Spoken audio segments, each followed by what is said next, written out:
Good y'all, I'm Jerry, about to check out 10 worst WWE WrestleMania injuries. This video is by Cultaholic Wrestling. It's a shame that somebody would get hurt on WrestleMania, which is the biggest stage of them all, the grandest stage of them all. It's like the Super Bowl for WWE. It's when you show out, you have competitive back and forth action. You see dream matches possibly being put together, former wrestlers teaming up with current wrestlers, man, and it's just a crazy thing. Celebrities as well, man. So we have to hop into the video and see what worst injuries occurred at WrestleMania. Let's go. No WWE superstar ever wants to get injured, but suffering one at the biggest show of the year must be an especially painful pill to swallow. They want their WrestleMania memories to be positive ones, not clouded because of an unfortunate accident that just happened to occur at the worst possible time. Nonetheless, it is a fate that has befallen an unlucky few. From broken bones and brutal burns to memory-wiping concussions and terrible tendon tears, the following stars were all incapacitated on the grandest stage.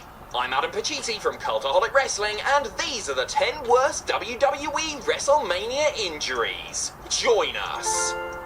Number 10, Triple H in 2013. Hunter Hearst Helmsley is no stranger to suffering injuries at major events, having experienced a pair of quad tears on TV and pay-per-view. Those, along with the general wear and tear and other minor surgeries that was the end of the era match, why the game typically went to the ring so heavily taped and padded up.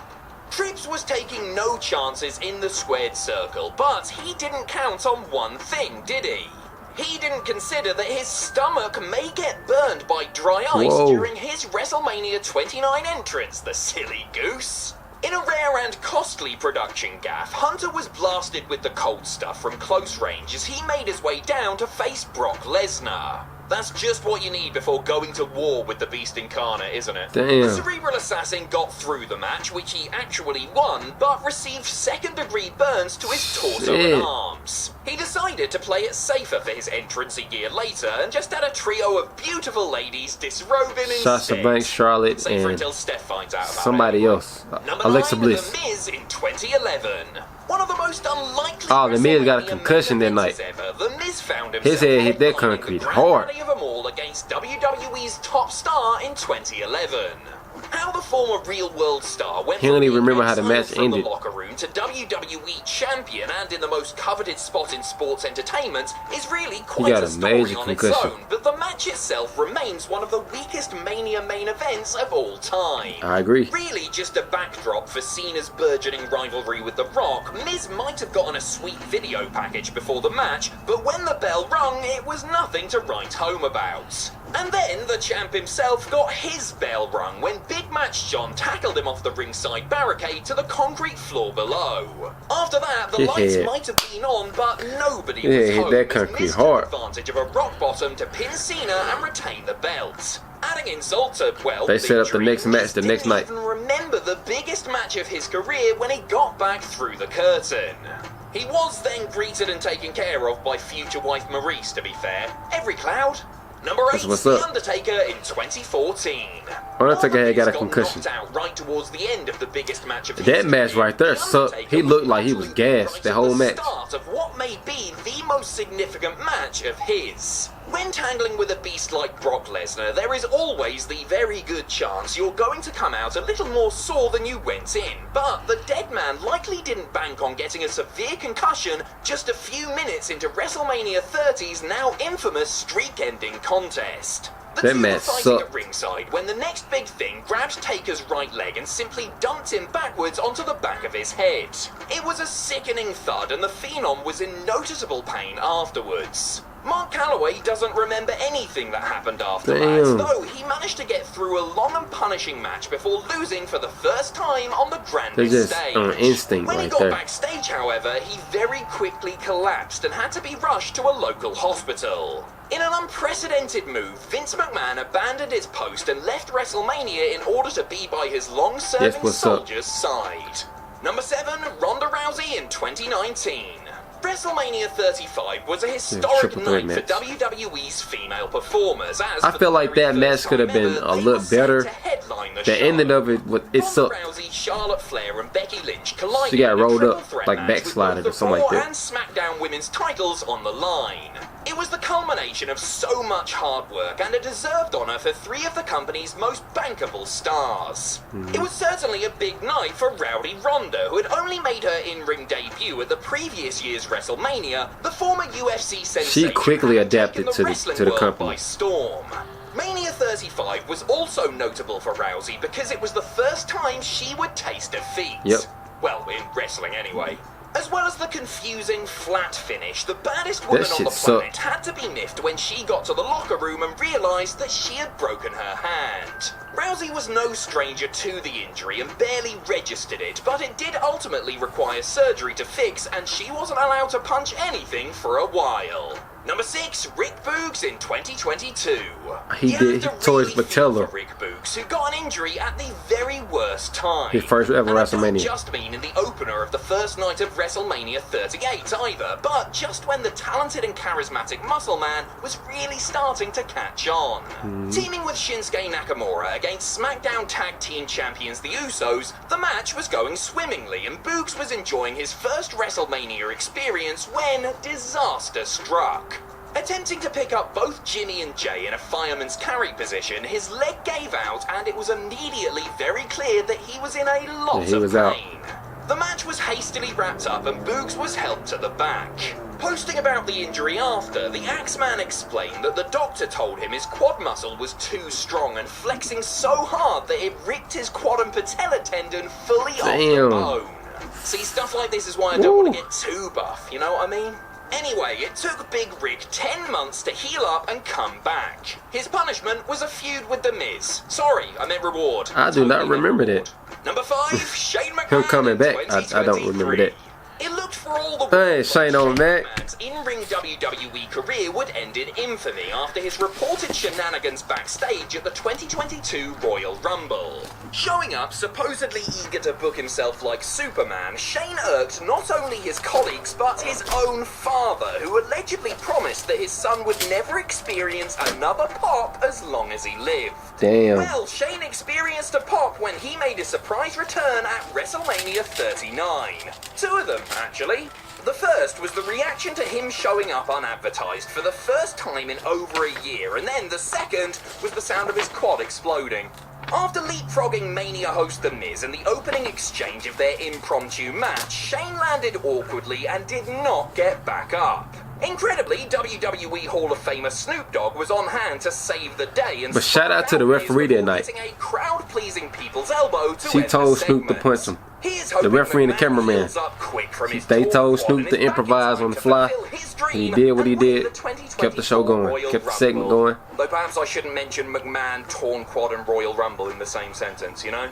Number 4, Kurt Angle in 2004. WrestleMania 21? Kurt Angle famously walked 22? into his 20? first WrestleMania main event knowing that he may not walk out of it at all. Breaking his neck in the run-up to wrestling Brock Lesnar at Mania 19, the Olympic hero believed that their WWE title match might just be his very last. Fortunately, Angle was able to continue wrestling after undergoing an experimental procedure, but his neck issues would persist for many years to come. Damn. Still, the minimally invasive surgery got him to another major WrestleMania title match against Eddie Guerrero at Mania 20. Regrettably, Kurt broke his neck yet again during the exceptional encounter. It wasn't too long after that he began experiencing those all too familiar feelings of numbness in his hands and fingers. Angle genuinely feared his career would be over since it was his 4th neck break in total, and the doctor had already performed surgery on him twice within the previous year, holding out a 3rd operation. WWE decided to keep Kurt on TV as the SmackDown general manager, which gave him some time away from the ring to heal up, but it really felt as though he was on borrowed time after. Number 3, Brock Lesnar in 2003. Brock got that concussion. Going back to WrestleMania 19, Kurt Angle wasn't the only one to come out of that show banged up, with his opponent Brock Lesnar's promising career coming within mere inches of meeting a premature end. Convinced to perform a shooting star press for the finish of his first Mania outing, Lesnar misjudged the distance and almost ended up going headfirst through the ring at a very scary moment. The next big thing had performed the move seamlessly on dozens of occasions before, including in WWE Developmental Territory OVW and in dark matches at WWE TV tapings. On that night in Seattle, however, something went wrong and Brock came up short of his intended target. He would later claim that he didn't feel comfortable executing the shooting star press on the day and thanked the late Kurt Hennig for talking him out of using the move altogether before he made the main roster. Okay. But he was pressured into doing it by upper WWE management as it would be the perfect WrestleMania moment. It was a WrestleMania moment, alright, but not the kind that Lesnar, who suffered a nasty concussion, wanted. Yeah. Number 2, Jimmy Uso in 2020. I think I remember this. WrestleMania 36. He tore his ACL or something like that. MCL. Like no other. In a ladder match. The world may have shut down due to the COVID-19 pandemic, but WWE forged ahead in their Jimmy was gone for a long ass time. Living in lockdown. Far in ring wise. Spread out over 2 nights, the matches were mostly pre-taped in a sanitized performance center, with a couple of them notably being of the cinematic persuasion. In some ways, this gave WWE a lot more control over Mania's presentation, but one thing they couldn't control was injuries. Not only did The Undertaker knack his arm while punching glass filming his last Ride Swan song, but Jimmy Uso completely blew out his ACL just a minute into his ladder match with John Morrison and Kofi Kingston. You wouldn't expect that Jimmy hurt himself by jumping 4 feet off a ladder and landing on his feet, but he did. Amazingly, Jimmy then went on to perform many dangerous moves and stunts in the near 20-minute encounter. Jimmy himself couldn't believe that he hurt himself on something so relatively simple, or that he pulled everything else off while wrestling essentially on just one leg. That boy had that Samoan blood in him that night. Almost 14 months to return to that Samoan heart. Competition. Number 1, he was gone for a long ass time. If you're wondering why The Rock hasn't stepped back into the ring, besides that 6-second squash, his movie company got insurance on him though. John Cena at WrestleMania 29, all you have to do is look at his headline match with John Cena at WrestleMania 29. He tore his pelvis or something like that, abductor, right off the bone. John at the Showcase of the Immortals, the most electrifying man in all of entertainment, tore everything, pretty much. According to Dwayne Johnson, he tore the top of his quad off his pelvis, which caused a chain reaction, causing a tear to his abdominal and abductor muscles, as well as giving him a hernia. Despite no doubt being in absolute agony, you couldn't even tell that make it through a match that he was hurt. Not insubstantial 24 minutes. Not only did the injury result in triple hernia surgery, but it also caused the production of Hercules to be rescheduled to accommodate the star's recovery. Yep. But it gets worse too, because the injury also robbed the People's Champion of his perfect set of abs, leaving him with a rather pathetic 5.5 pack. Damn. Alright y'all, another great video, man. Let me know down below in the comments of what y'all thought of my reaction to this video. Like, comment, subscribe. But till next time, I'm out. Peace.